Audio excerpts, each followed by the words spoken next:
அருமையானவர்களே, இந்த நாளிலும் அவருடைய வார்த்தை நம்மிடத்திலே கொண்டு வருகிறேன். யோபு 5:9 இப்படியாக சொல்கிறது, ஆராய்ந்து முடியாத பெரிய காரியங்களையும் எண்ணி முடியாத அதிசயங்களையும் அவர் செய்கிறார். ஆராய்ந்து முடியாத பெரிய காரியங்கள். நம்முடைய தேவன் பெரிய தேவன் பாருங்க. அவர் பெரியவர். உலகத்தில் இருக்கிறவனிலும் உங்களில் இருக்கிறவர் பெரியவர்.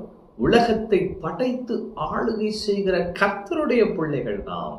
அப்ப அந்த பெரிய தேவன் என்னதான் செய்வார்னா பெரிய காரியங்களை தான் செய்யறாரு இல்லையா? அப்ப பெரிய அதிசயங்களை செய்கிறவரை துதியுங்கள்ல. அப்ப இங்க போட்டிருக்கு ஆராய்ந்து முடியாத பெரிய காரியங்கள். சும்மா இல்லையா, அது ஆராய்ந்து முடியாதான். அது இது எப்படி நடந்துச்சு அப்படின்னு நம்ம யோசிச்சோம்னா அதை ஆராய்ச்சி செய்ய முடியாது. அதான் ஆராய்ந்து முடியாத. சிவந்த சுமத்திரம் பாருங்களேன், ஆண்டவர் 2ஆக பிளந்தார். இன்னைக்கு வரைக்கும் அதை ஆராய்ச்சி பண்ணி பார்த்தா நம்மளால அதை விவரிக்க முடியல.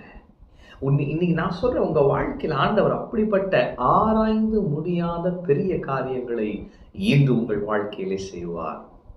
அது மட்டும் அல்ல, எண்ணி முடியாத அதிசயங்களை அவர் செய்கிறார். அப்ப தெய்வம் நம்முடைய வாழ்க்கையில ஏதோ ஒரு நாள் அல்லது ஒரு ஸ்பெஷல் டே அப்படி இல்லை, ஒவ்வொரு நாளும் கிரியை செய்கிறார். எண்ணி முடியாத அதிசயங்களை அவர் செய்கிறார். நம்முடைய வாழ்க்கையிலே அவர் எண்ணி முடியாத அதிசயங்கள், சொல்ல முடியாது, எண்ணிக்கைக்கு அடங்கா நன்மைகளை அவர் செய்வார். அவர் செய்து கொண்டிருக்கிறார். நான் சொல்லுகிறேன், உங்க வாழ்க்கையில இதுவரைக்கும் சில தீமைகள் நடந்திருக்கலாம், ஆனால் இன்று நான் சொல்லுகிறேன், எண்ணி முடியா அதிசயங்களை செய்கிற தேவன் உங்களுக்கு உண்டு. அவர் எண்ணி முடியா அதிசயங்களை செய்வார். ஆராய்ந்து முடியாத பெரிய காரியங்களை செய்வார். நீங்கள் அவருடைய நன்மையை கொண்டாடுவீர்கள். இந்த ஆண்டே நன்மை ஆண்டு, அவருடைய நன்மை ஆண்டு.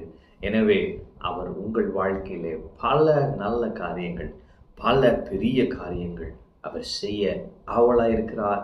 அவர் செய்து கொண்டிருக்கிறார். அவர் செய்வார். எண்ணி முடியா அதிசயங்களை செய்கிற தேவன் உங்களுக்கு உண்டு. தொடர்ந்து அவரை நம்புங்கள்.